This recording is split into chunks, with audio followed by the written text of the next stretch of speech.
আসসালামু আলাইকুম সুপ্রিয় শিক্ষার্থী, আশা করি তোমরা সবাই ভালো আছো, সুস্থ আছো। তোমরা ইতোমধ্যে জেনে গেছো যে এইচএসসি 2021 ব্যাচের চতুর্থতম সপ্তাহের অ্যাসাইনমেন্ট প্রকাশিত হয়েছে। তো আজকে আমরা দেখব চতুর্থ সপ্তাহের ফিজিক্স অ্যাসাইনমেন্টের উত্তর। তো উত্তর দেখার আগে সর্বপ্রথম আমরা একটু অ্যাসাইনমেন্টটা দেখে নেই। তো এটা আমাদের তৃতীয় নম্বর অ্যাসাইনমেন্ট। অধ্যায়ের শিরোনাম হচ্ছে নিউটনিয়াম বলবিদ্যা। তো এখানে আমাদের একটা শিরোনাম বা অ্যাসাইনমেন্টের শিরোনাম যেটা লিখতে হবে সেটা হচ্ছে নিউটনের গতিসূত্রগুলোর পারস্পরিক সম্পর্ক, বিভিন্ন প্রকার বলের ক্রিয়া বিশ্লেষণ করতে হবে। তারপর একটা ফিগার দিছে ওখানে। ফিগার একে বলা হয়েছে একটি 30 ডিগ্রি কোণে আনত মসৃণ তল বেয়ে 50 কেজি ভরের একটা ব্লককে দড়ি দিয়ে সমতরণে ওঠানো হচ্ছে। তো ক নম্বর যে বিষয়টা সেটা হচ্ছে ব্র্যাকেটটির উপর কোন কোন বল ক্রিয়াশীল হচ্ছে চিত্র এঁকে দেখাও। খ নম্বর হচ্ছে ব্লকটিকে স্থির অবস্থায় রেখে গতিশীল করার ক্ষেত্রে নিউটনের কি কি সূত্র কাজ করছে এবং কিভাবে প্রয়োগ হচ্ছে তা বিশ্লেষণ করতে হবে। গ বলছে মাঝামাঝি অবস্থানে পৌঁছানোর বিশেষ কারণে ব্লকটা নিচের দিকে নামতে থাকলে এই অবস্থায় ব্লকটির উপর কোন কোন বল ক্রিয়াশীল হবে তা চিত্র এঁকে দেখাও। ঘ হচ্ছে আনত কোণের সাথে অবিলম্ব প্রতিক্রিয়া বলের কীরূপ পরিবর্তন হয় তা একটা লেখচিত্রের মাধ্যমে দেখা। আর উম হচ্ছে আনত তলের কোণ বাড়িয়ে 45 ডিগ্রি কোণ করলে ব্লকটির উপর তুলতে সুবিধা হবে নাকি অসুবিধা হবে, কারণ গাণিতিকভাবে নির্ধারণ করো। এই ক্ষেত্রে ঘর্ষণ বল 10 নিউটন। ছ নম্বর বলা হয়েছে একটি প্রায় শীর্ষের কাছাকাছি পৌঁছানোর ব্লকটি ব্লকটি প্রায় শীর্ষের কাছাকাছি পৌঁছানোর পর বিশেষ কারণে দড়ির মাধ্যমে প্রয়োগকৃত বলের মান কমে 138 নিউটন হয়। এ পর্যায়ে ব্লকটি সমতরণে নিচে নামতে থাকে। এই সমতরণ নির্ণয় করো। নিচে নামার ক্ষেত্রে প্রথমে 3 সেকেন্ড পর ব্লকটির বেগ কত, এক্ষেত্রে ঘর্ষণ বল 7 নিউটন ধরা হয়। তাহলে এখন আমরা দেখব ক নং প্রশ্ন, দিকসহ ক্রিয়াশীল বলের চিত্র আঁকো।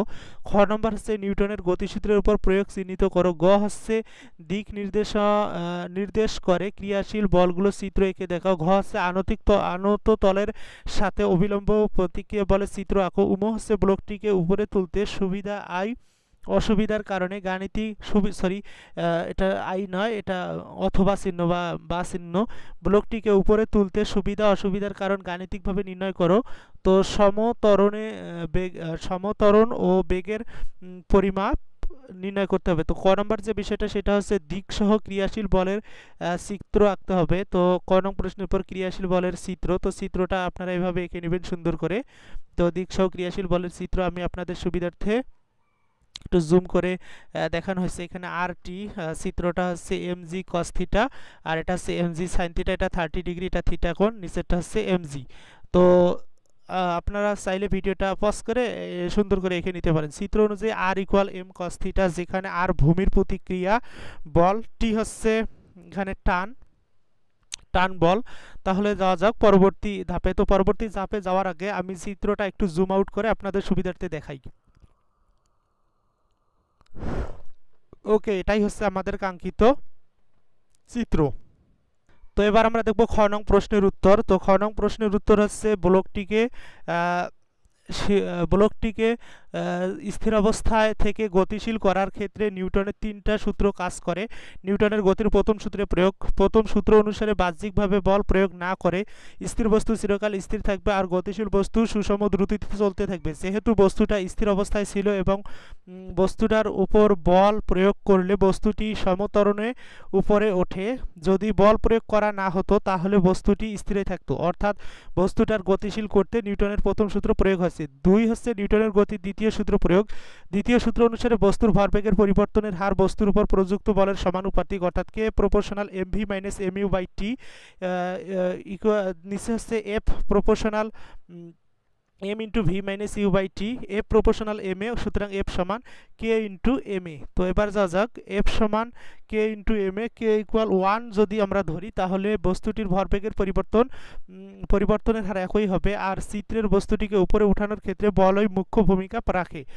অর্থাৎ বস্তুর স্থির থেকে গতিশীল করতে নিউটনের গতির দ্বিতীয় সূত্র প্রয়োগ করতে হয়। নিউটনের গতির তৃতীয় সূত্র, তো তৃতীয় সূত্র হতে আমরা দেখতে পারি এখানে যে প্রত্যেক ক্রিয়ার সমান এবং বিপরীত প্রতিক্রিয়া রয়েছে, অর্থাৎ চিত্রের বস্তুটি যখন স্থির অবস্থা হতে বল প্রয়োগ করে উপরে উঠানো হয়েছে তখন নিচের দিকে প্রতিক্রিয়া হিসেবে বল বা ওজন কাজ করছে যা বস্তুটির উপরে যেতে বাধাপ্রাপ্ত করবে। এ থেকে বোঝা যায় বস্তুটার গতিশীল করতে নিউটনের তৃতীয় সূত্র কাজ করতেছে। এখন যাওয়া যাক পরবর্তী ধাপে।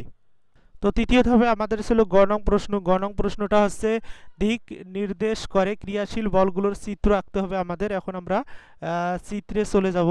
তো দুইটি কারণে বস্তুর মাঝামাঝি অবস্থান হতে নিচের দিকে পড়তে থাকবে। প্রথম কারণ যখন T is greater than M G sine theta, অর্থাৎ টি এর চেয়ে এম জি সাইন থিটার মানটা বড়। তো চিত্রটা এখানে এভাবে আপনারা এঁকে নেবেন।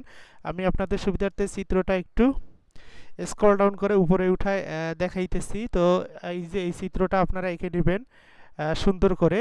তারপর যে দ্বিতীয় কারণটা আছে যখন পুরোপুরি টান বল থাকবে না তখন বস্তুটা নিচের দিকে পড়বে, তখন চিত্রটা ঠিক এরকম হবে। তো আপনারা এই চিত্র দুটো সুন্দর করে ভিডিওটা পজ করে অর্থাৎ ভিডিওটা থামিয়ে লিখে নেবেন। তাহলে যাওয়া যাক পরবর্তী ধাপে। তো এখন আমরা দেখব ঘ নং প্রশ্নের উত্তর।